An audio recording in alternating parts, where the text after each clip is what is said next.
జై శ్రీరామ్. అయోధ్యలో ఆ బాలరాముడు కొలువు తీరిన క్షణం నుంచి మనందరి మనసులు ఆనందంతో భక్తి పారవస్యంతో ఉప్పొంగిపోతున్నాయి. ఇది తట్టుకోలేని కొన్ని విద్రోహ శక్తులు మన సనాతన ధర్మం మీద అనేక రకాలుగా దాడులు మొదలుపెట్టాయి. వాటిలో ఒకటి నేను గమనించింది అతి ముఖ్యమైనది. తప్పకుండా మన హిందువులంతా తెలుసుకొని అప్రమత్తంగా ఉండాల్సిన అంశాన్ని మీతో పంచుకోవాలని అనుకుంటున్నాను. అది ఏంటంటే వాట్సాప్ మెసేజెస్. ఈ మధ్య తరచుగా వాట్సాప్లో ఒక వాయిస్ మెసేజ్ దర్శనమిస్తుంది.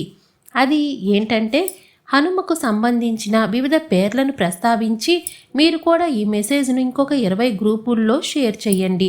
అలా చేస్తే శుభవార్త వింటారు, లేకపోతే తప్పకుండా దుర్వార్త వినాల్సి వస్తుంది అంటూ. ఆ మెసేజ్తో హిందువుల్లో భయాందోళనలు సృష్టిస్తున్నారు. ఫ్రెండ్స్, నిశితంగా గమనిస్తే దాని వెనుక వారి దరిద్రపు గొట్టు ఉద్దేశం మనకు స్పష్టంగా తెలుస్తుంది. అది ఏంటంటే హిందుత్వం ఆచరించటం కష్టతరమైనదని, అలాగే భగవంతునికి కోపం తెప్పిస్తే అనర్థమని, ఈ హిందూ దేవుళ్లకు ఎప్పుడూ పూజలు పునస్కారాలు కానుకలు మొక్కులతో శాంతపరచాలి, లేదంటే కుటుంబం నాశనమైపోతుందనే ఒక రకమైన భయాన్ని స్లో పాయిజన్ రూపంలో మన మెదళ్లలో ఎక్కించే ప్రయత్నం చేస్తున్నారు. ఈ వాట్సప్, ఫేస్బుక్, మొబైల్స్ లాంటివన్నీ ఎక్కువగా మధ్య వయసు వారు ఇంకా యువత ఉపయోగిస్తారు. వారు ఇటువంటి మెసేజెస్ని చూసి భయానికి గురి అవుతున్నారు. భగవంతుడు అంటే ప్రేమ భక్తి ఏర్పడాలి తప్ప భయం కాదు. ఫైనల్గా వారికి కావాల్సింది కూడా అదే. కానీ సనాతన ధర్మం అనేది ఎన్ని వేల సంవత్సరాల క్రితం మొదలయ్యిందో ఇప్పటి వరకు ఎవరూ కనిపెట్టలేకపోయారు. ఎప్పుడు మొదలయ్యిందో కనిపెట్టలేని ధర్మాన్ని అంతమొందించాలి అనుకోవటం వాళ్ళ మూర్ఖత్వం. ఇటువంటి మెసేజ్లను సృష్టించేది ఖచ్చితంగా మన హిందువుల కారని నేను బల్లగుద్ది చెప్పగలను. కానీ భయంతో ఇటువంటి మెసేజ్లను వేరే వారికి ఫార్వర్డ్ చేస్తున్నారు. దయచేసి మీరు గనక ఇటువంటి మెసేజ్ను చూసినట్లయితే వెంటనే దాన్ని డిలీట్ చేయండి.